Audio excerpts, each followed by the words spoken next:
Η Πρωτομαγιά δεν ήταν πάντα μια απλή γιορτή. Πολύ πριν το Σικάγο, πολύ πριν τα συνθήματα, ήταν κάτι πιο παλιό, πιο βαθύ. Ήταν ο Μάης, ο μήνας που η γη ξυπνά.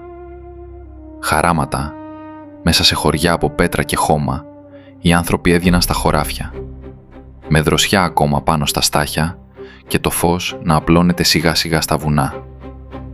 Έκοβαν λουλούδια, παπαρούνες, μαργαρίτες, αγριολούλουδα, όχι μόνο για ομορφιά, αλλά για να πάρουν μαζί τους τη δύναμη της άνοιξης.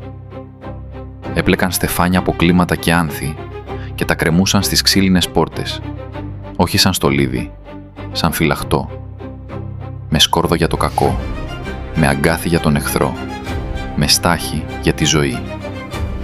Και όταν έπεφτε η νύχτα, άναβαν φωτιές και γύρω από τις φλόγες σκιές χόρευαν. Και τα παιδιά, με γέλια και φόβο μαζί, πηδούσαν πάνω από τη φωτιά για να κάψουν το χειμώνα, για να αφήσουν πίσω την αρρώστια. Από σπίτι σε σπίτι ακούγονταν τραγούδια του Μάη, φωνές παιδιών σαν να καλούσαν τη ζωή να επιστρέψει. Ήταν μια γιορτή της γης, μια γιορτή της ζωής. Και τότε ήρθε το 1821. Μέσα στον πόλεμο, ο Μάης δεν ήταν πια μόνο άνοιξη. Ήταν υπόσχεση ότι όπως ανθίζει ξανά η γη, έτσι θα ανθίσει και η ελευθερία.